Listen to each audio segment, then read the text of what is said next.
Most people believe that happiness is the absence of pain, and so they construct their lives to avoid every possible source of friction. They seek the softest chair, the perfect temperature, the easiest job, and the quickest dopamine hit, believing that once they eliminate discomfort, they will finally be at peace. But the biology of the human animal tells a different story. When you remove all struggle, the mind does not become peaceful.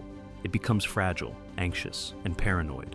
We are creatures designed for friction, and without a dragon to fight, we turn on ourselves, creating monsters out of shadows. The samurai understood that comfort is not a reward to be sought, but a slow-acting poison that dulls the blade of the spirit. Chapter 1. The Soft Cage.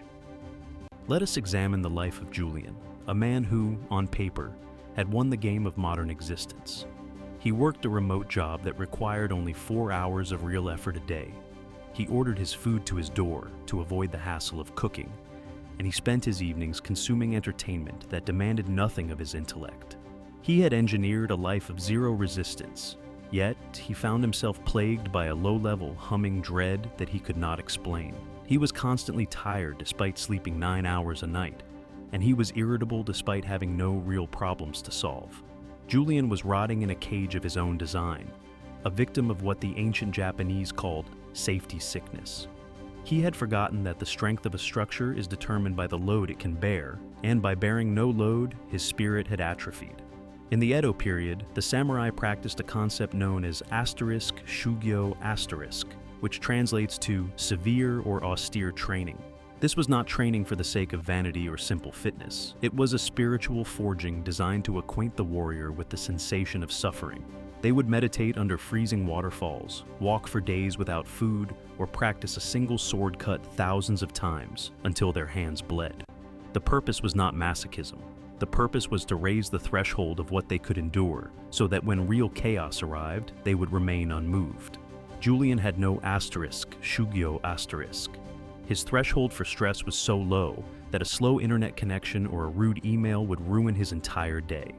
He was a slave to his external environment because he had developed no internal fortress. Chapter 2. The Negotiator. The problem with comfort is that it creates a split personality within you, the observer and the negotiator.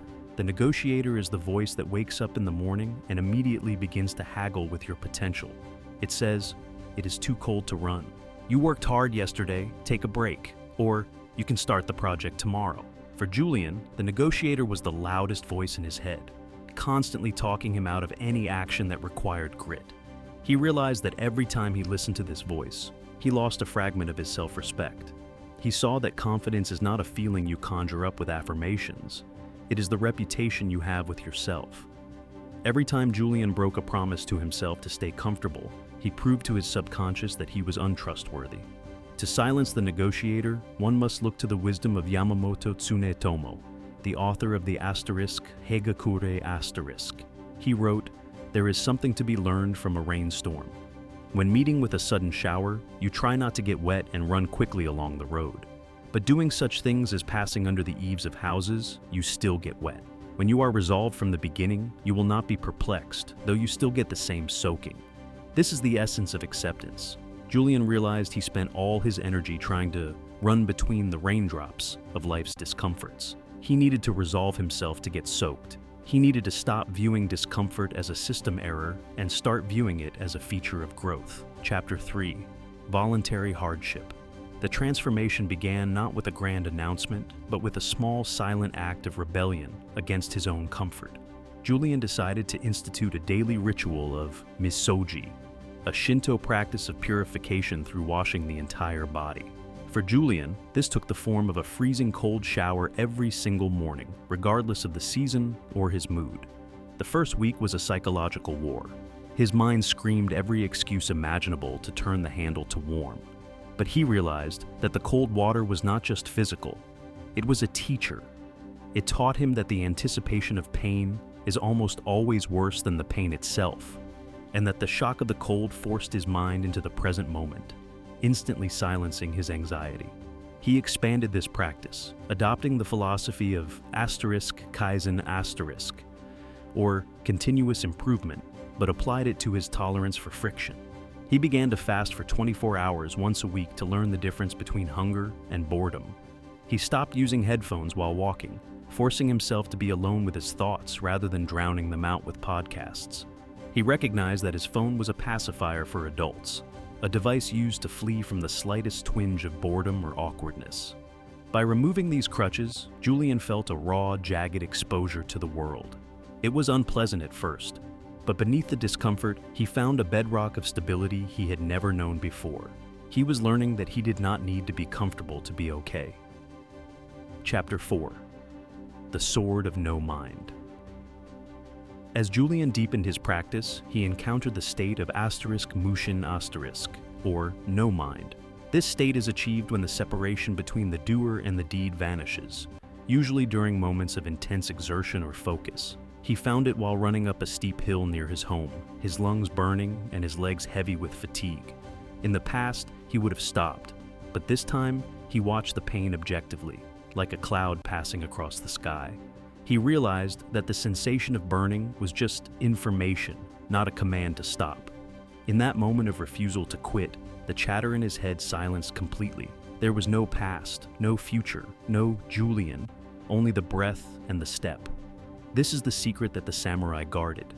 Discomfort is the gateway to presence. When you are truly challenged, you cannot worry about your taxes or your social status. You are forced into the absolute now. Comfort allows the mind to drift into the past and future, breeding regret and anxiety, but struggle anchors you in reality. Julian began to seek out difficult tasks at work, not for the praise, but because he craved the silence that came with deep, difficult focus. He stopped looking for shortcuts. He understood that the shortcut is an illusion that leads to a long, hard road of mediocrity, while the hard road leads to the destination of mastery. Chapter 5. Sovereignty discomfort is a skill, and like any skill, it degrades if it is not practiced. The modern world is an infinite conspiracy to keep you soft, to sell you convenience, and to convince you that you are a victim of your circumstances. To live by the code of the warrior is to reject this narrative and to reclaim your sovereignty. You must view every moment of friction, a traffic jam, a difficult conversation, a physical failure, as a rep in the gym of character. You do not complain about the weight of the barbell. You lift it because that is how you become strong. Julian did not become a monk or move to a mountain. He remained in his city, in his job, and in his life. But he walked through the world differently, with the quiet confidence of a man who knows he can endure. He knew that if he lost his job, he would survive. If he lost his luxuries, he would survive. If he faced tragedy, he would stand. He had built a sanctuary inside himself, not out of pillows and soft walls, but out of granite and iron. When you stop fearing discomfort, you become dangerous to the system because you can no longer be controlled by fear. You become free. The path is not easy, but the view from the summit is worth the climb. Endure.